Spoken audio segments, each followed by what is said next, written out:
Welcome to County Report This Week. I'm Lorna Virgili. Thank you for joining us. Montgomery County Executive Ike Leggett recently led a delegation to Ethiopia to sign a Sister Cities Partnership Agreement with the city of Gondar. Here are some highlights of that trip.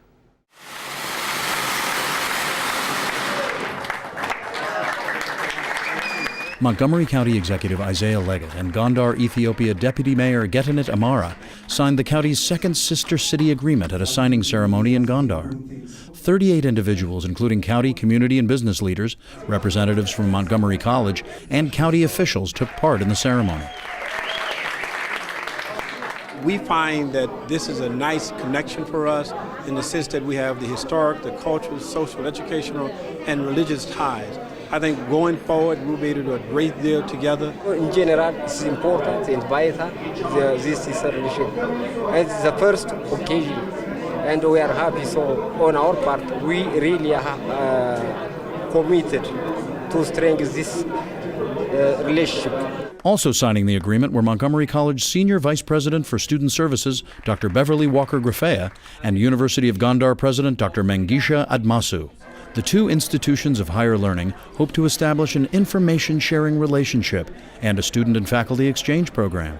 We'll be talking about how we can share what we know about student success, what works, what doesn't, and really putting that together to develop a wonderful partnership that we both will have some sort of sustained relationship that will help each one of our students. Collaborating will benefit. Learning from your rich experience, exchanging and connecting these two countries. Gondar was chosen by the county's African Affairs Advisory Group out of a pool of 9 African cities. Montgomery College's Ethiopian Student Association was a major driving force behind the selection. Gondar is the one historical place which is much really exactly like Montgomery County. People of Gondar, they treat us like brothers and sisters, and I'm glad we chose Gondar. This is the second Sister City Agreement for Montgomery County, the first being with Morazan, El Salvador. For County Report This Week at Montgomery College, this is Steve Hauk. More information about the Montgomery County Sister Cities program can be found at montgomerysistercities.org. The Montgomery County Sheriff's Department has been recognized by the governor for its work in preventing teen dating violence. Susan Kennedy has more on this story. Susan? Lorna, the Choose Respect program teaches young people about how to avoid abusive dating relationships in hopes of breaking the cycle of domestic violence. To hear these things, don't be scared. Tell them. Children need to know what abuse is. That kids are engaging in lots of fun and frivolous activities, but there really is a hidden side to teen life that in some cases includes abuse and abusive dating relationships. Choose Respect is targeted toward county middle and high school students. This 3-year-old program is on the cutting edge of finding ways to address dating violence. So what we're trying to do is educate early to break that cycle that people these students are in these relationships really do understand what's healthy and what's not healthy. Popkin says it's estimated that 1 in 3 teens are in unhealthy relationships, some of which include violence. The Choose Respect program goes into Montgomery County classrooms for interactive discussion on what makes a healthy dating relationship and also what's unhealthy. Well, the goal is to reach as many young people as possible with the message that they should choose respect, not abuse, in a relationship, and to recognize the signs of an abusive relationship and get out of it before it goes any further. So far, the Choose Respect program has reached more than 1,000 students. And later this month, the program will be recognized by the Maryland Community Crime Prevention Institute for its proactive measures. But Sheriff Popkin says there is still work that needs to be done. If this can be actually incorporated into other school systems and other curriculum, it might make a difference because it definitely is trying to break that cycle. I think this is a great example of a proactive program by a government agency, in this case the Office of the Sheriff, and they've been very strongly supported by the Domestic Violence Coordinating Council to reach out to young people to try to get ahead of a problem, not just to react to it. It's very important that government does 2 things, and that's save lives and change lives. And this curriculum is definitely doing that. There's not a teaching class that goes by that someone usually hangs around after class and goes to one of the instructors, one of our staff people, and says, hey, look, I'm experiencing this right now. Can you help? Start talking before they start dating. In Rockville, I'm Susan Kennedy for County Report This Week. Good news, Montgomery County has retained its AAA bond rating from all three bond rating agencies, the highest possible rating. The rating agencies cited the county's formidable economic base and strong financial management, including measures taken to reverse a former structural imbalance that occurred due to weakened revenues during the recession. Montgomery County is one of only 38 counties in the United States to receive a AAA rating. The rating allows the county to issue bonds for its capital borrowing at most favorable rates, saving county taxpayers millions of dollars a year. Council members are working with officials from the Department of Permitting Services on plans to streamline the county's development approval process. As Council Member Nancy Florine tells us, the goal is to make changes to the process to increase the speed of review without decreasing its quality. A lot of the issue is simply staff management of time and choice of the relationships between the different staff members within the different departments. They haven't proposed any substantive changes. It's really just administrative changes and how folks are implementing the existing rules. So it's a great beginning. If anybody saw the list of steps that it takes to go through the process, it's incredibly elaborate. It's quite bewildering. It's incredibly time-consuming, and it's incredibly expensive, and it's pretty difficult for anyone to follow. So it doesn't enhance community engagement. It doesn't. It takes a great deal of staff time to implement this stuff. And the question is, are we really making better communities? The 2012 presidential election is less than a month away, and here are some important deadlines that you need to know. Eligible county residents who wish to vote are reminded that the deadline for voter registration is 9 p.m. on Tuesday, October 16th. If you are already registered and might need an absentee ballot, the deadline for that is October 30th. Applications to register to vote, as well as the request for an absentee ballot, can be obtained online at 777vote.org. When we come back, kids, parents, teachers, and elected officials walk to school. We'll tell you why. And there might be some traffic relief on the American Legion Bridge. We'll be right back. On Sunday, October 21st, downtown Wheaton will once again be transformed into a vibrant international village for the 4th annual World of Montgomery Festival. This free outdoor event features entertainment for the whole family that celebrates, explores, and shares the rich cultural heritage of Montgomery County. The festival takes place 1 block from the metro station at Grandview Avenue and Reedy Drive from noon to 5 p.m. For more information, visit our website at worldofmontgomery.com. Welcome back to County Report This Week. I'm Lorna Virgili. International Walk to School Day is observed by 5,000 schools throughout the United States and 40 countries around the world. The event focuses on the need for safer routes for walking and bicycling and emphasizes the need for physical activity among children.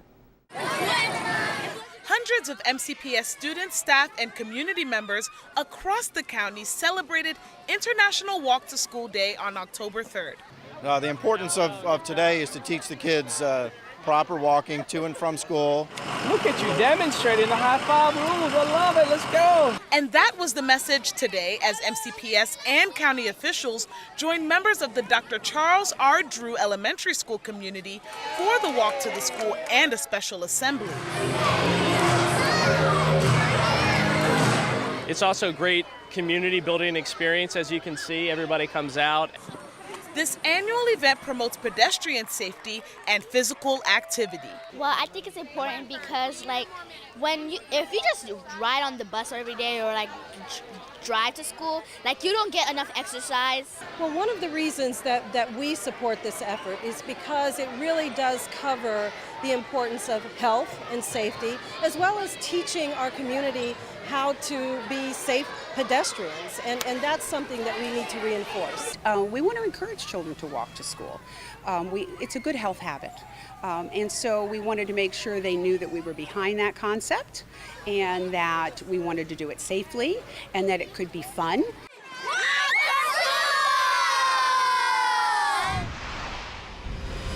And now we get a police update from the police department's public information officer, Lucille Bauer. Lucille? Thank you, Lorna. This week, Montgomery County Police 3rd District officers are asking the public for help to identify the person or persons responsible for an assault on a 72-year-old man. It occurred between 8 p.m. on October 1st and 3:30 a.m. on October 2nd.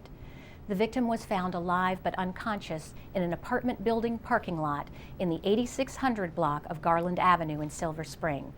Anyone who saw or heard anything during that time period is asked to call the 3rd District station and speak with a detective.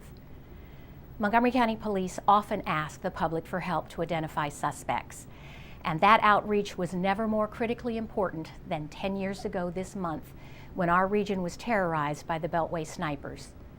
For those of us whose job it was to provide public information during those terrifying 3 weeks, we did our very best to meet the demands to inform the public through the local, national, and international news media. On behalf of all the men and women of the Montgomery County Police Department and our partnering law enforcement agencies, we thank everyone who called in tips during that time period that eventually led to the capture of Mohammed and Malveaux. We remember the 10 innocent people who lost their lives and the 3 who were critically injured during that time in our region.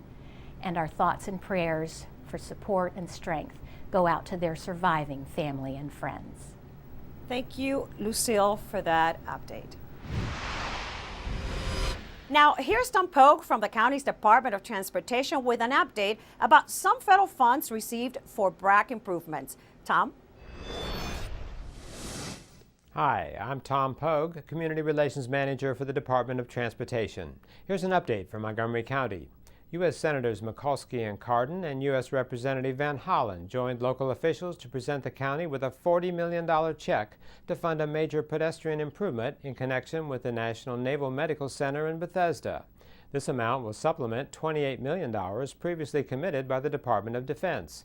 The money will now fully fund construction of 3 high-speed elevators on the medical center side down to the Metro Rail platform and an underpass below Rockville Pike. The underpass will allow pedestrians and bus, carpool, and bike commuters to travel safely between NIH, Metro, and the medical center. The funds are being used to address traffic congestion resulting from the move of the Walter Reed Army Medical Center under the Base Realignment and Closure Act. Secretary of Defense Leon Panetta has acknowledged that the BRAC process increases personnel and traffic at communities where facilities are consolidated. Therefore, federal support was justified to ensure local transportation systems can handle safely the influx. Read more at montgomerycountymd.gov/BRAC. We're working to keep you moving. Work continues between Montgomery and Fairfax counties to improve traffic congestion. Council President Roger Berliner and Fairfax Board of Supervisors Sharon Bulova have jointly written to the Transportation Secretaries of Maryland and Virginia asking for action to improve Interstate 495 on the American Legion Bridge.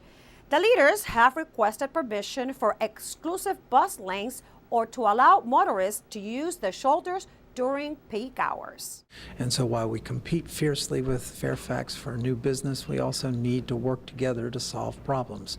And so this letter is the outgrowth of our first meeting with Fairfax County and the history of our 2 counties, in which we said, can't we work together to come up with a solution? And so the solution that we have offered to our state leaders is to use the shoulder for HOV-like lane so that we can absolutely use all the capacity that we currently have to maximize throughput through this very congested area. So a couple of miles on the south side of the bridge, a couple of miles on the north side of the bridge. Otherwise, we're going to have a bottleneck when the HOT lanes that Virginia's building comes into place by the end of this year. When we come back, Montgomery College has a new women's softball coach. Stay tuned.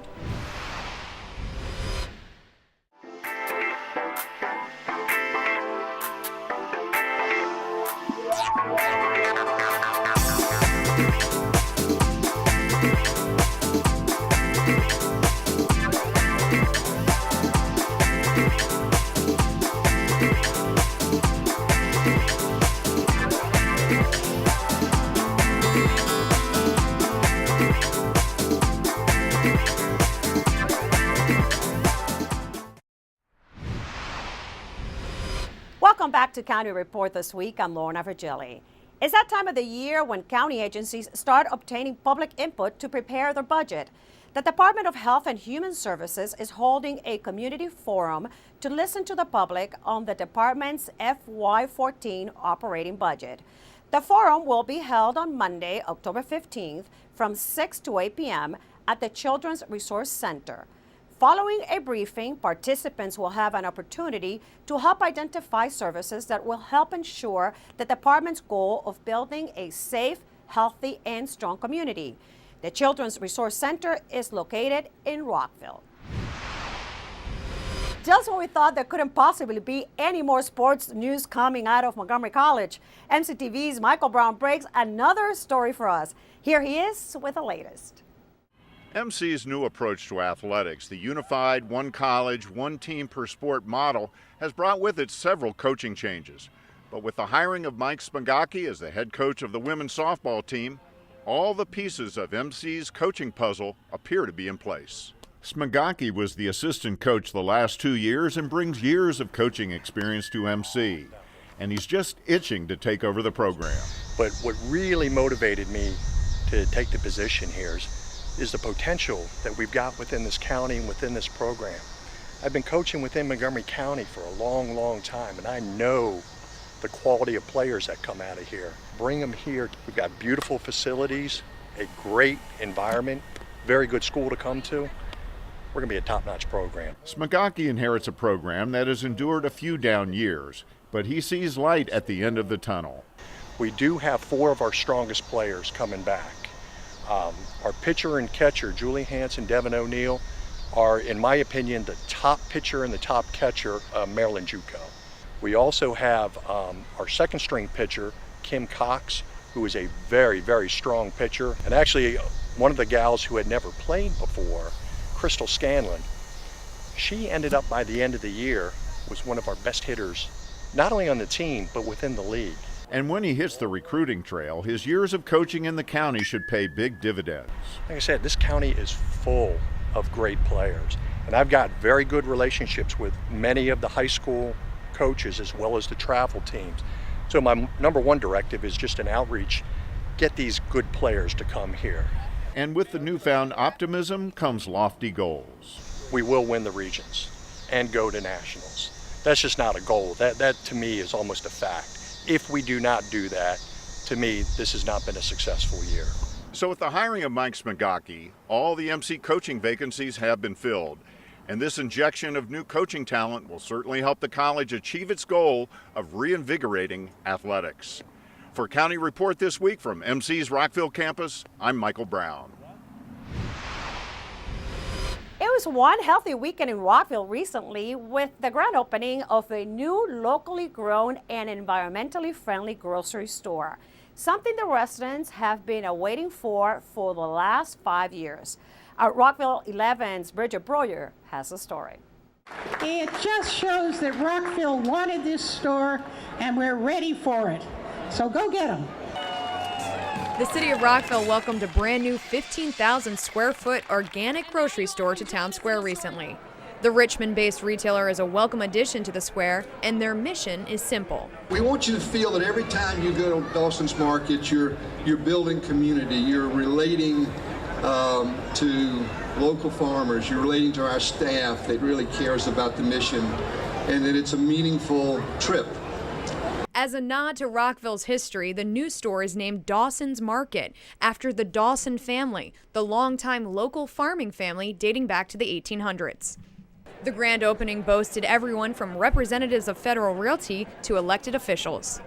The local focus and organic focus of Dawson's Market and their community tie-in is the exact tie-in to what Rockville Town Square is all about, with its community focus and all of the events and everything else that we do to make sure that Rockville Town Square is the downtown for all of Rockville. Well, I think it was a team effort. I think that the city of Rockville has been planning and wanting to do something like this and have a grocery store for a long time, and some of the earlier efforts have failed, but this is really a first-class place. As everyone knows, Rockville Town Square has been very, very successful, and the sort of hole in the donut was getting a supermarket. And we went through several iterations, lots of lobbying in Annapolis for things, and reaching out to other businesses. And with our partner, Federal Realty, we were able to finally get Dawson's Market to come. Well, you know, back when Doug Duncan was mayor and then Rose Krasnow, there was this vision of what were we going to do in our town center and try to make it a walkable community where people could walk and shop and do. And under Larry Giamo, they put this together, and you need an anchor. The grocery store becomes your anchor. We have the library and a lot of other institutional uses, and the shops, of course, but this will be another retail anchor. Really ground us and help us. A grocery store is a lot like an elementary school is to a neighborhood. It provides the heart of the neighborhood. You know, this is a gathering place. This is this will be what the neighborhood revolves around. This is really the crowning success of the square, the final piece, and I think it really sets the stage for future success. To learn more about everything happening in Town Square, go online to rockvilltownsquare.com. For County Report this week, I'm Bridget Breuer in Rockville. When we come back, we take you to a haunted house in Rockville and give you tips on how to plant a popular autumn flowerly plant. We'll be right back.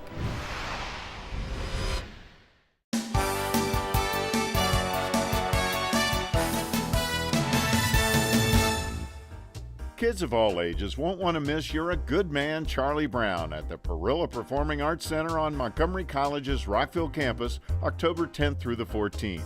The musical comedy is based on the classic Peanuts comic strip and is laugh out loud funny.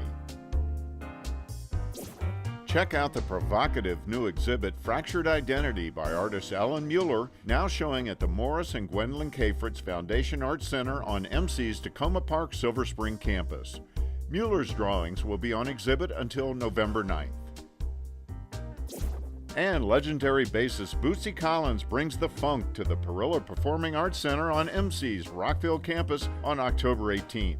The original Funk and Roll Wild Child will be playing all his hits along with songs from his new album, The Funk Capital of the World. Welcome back to the County Report this week. I'm Lorna Virgili. There's a new urban haunted house that's opened in Rockville, just a block from the White Flint Metro and just in time for Halloween. It's known as the Warehouse Project 4.1, and there's a creepy backstory. My MC Media's Sonia Burke previewed this attraction before it officially opened and discovered there are psychological thrills. Sonia? If you like zombies, this is the place to be. I'm inside the Warehouse Project 4.1, the area's newest haunted house. Zombies are the big attraction of this 37,000 square foot haunted house that's located at the intersection of Old Georgetown Road and Rockville Pike in the Mid-Pike Plaza. It's all zombies.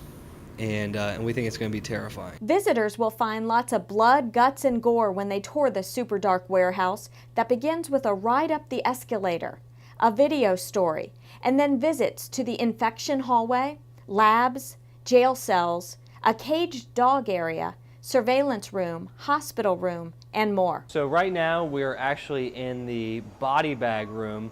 It's one of our favorite rooms because you have to really weave through stuff and it's going to be dark in here. We think that this is a pretty terrifying room. These cubicles have been ravaged by zombies. and it's kind of a bloodbath in here. There are some other surprises that will spook you out too. There might be some stuff that sprays on you when you come through here. Maybe some contamination. While some haunted houses may scare you with blood and guts, this experience is designed to creep you out. Well, I call it the Alfred Hitchcock effect. Alfred Hitchcock was great at making sort of this suspense building stuff. Some of the stuff you don't see, some of the stuff you have to come up with your mind, not necessarily stuff that's just blood and guts. There's going to be a lot of that. But we wanted to create an experience that just makes you think a little bit more, and we've been able to utilize that by the space that we have. We have tons of space in here, so you will have to think more in this haunted house than you would. There's not going to be a lot of stuff popping out at you all the time. We're going for creepy. For more information, visit the Urban Haunted Houses website. For County Report this week, I'm Sonia Burke reporting. Talking about haunted houses and ghosts, the county's recreation department is offering 6 safe, fun, and age-appropriate Halloween alternatives for children, young teens, and even the older crowd. All activities will take place at different recreation centers throughout the county from October 26th through the 31st. There will be a magic show, a haunted forest, and even a dance for the 55 and over group. For more information about these events, call 240-777-6840 or visit montgomerycountymd.gov/rec. Let me introduce you to Belle. She's a female cat, and in our Pet of the Week segment, Kathy Stanhope from the Humane Society is here to tell us more. Kathy? Hi, this is Kathy Stanhope at the Montgomery County Humane Society with your Pet of the Week. And this lovely lady is Belle. She's named that because she's so pretty. She's a blue cream and white calico. And I bet you didn't know that the calico cat is the state cat of Maryland. I didn't know that until recently. So if you want to be a little patriotic for your state, come and adopt Belle. She wants to go home with you. She's just about 2 years old. She will be spayed upon adoption, and she's very sweet. She's very scared here. She seems to like sitting on laps. She does like to cuddle. She's a little bit of a long-haired cat. Not real long, but you can't really call her short hair either. And she's very nice. And did you also know that 3 colors on a cat almost always means that it's female?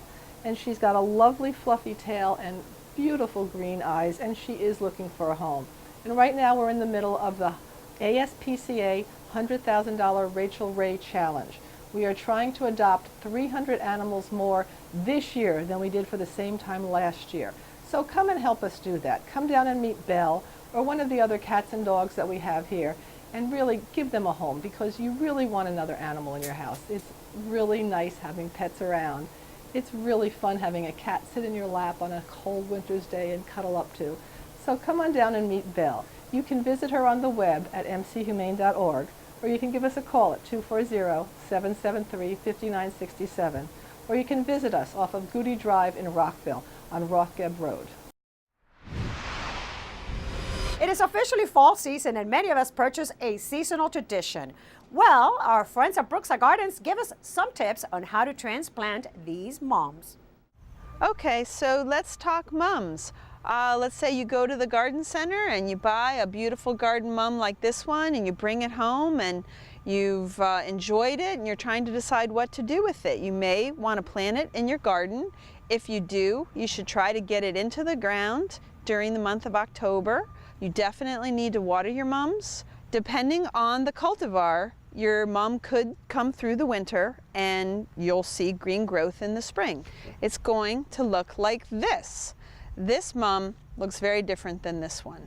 Mums in the garden the second year don't have this tightly mounded shape. You have to create that shape, you have to pinch the plant.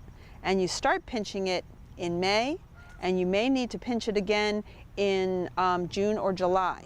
You want to stop pinching your mums in about late July or August, because you want to give them enough time to develop their flower buds so that they'll flower at the right time in the fall.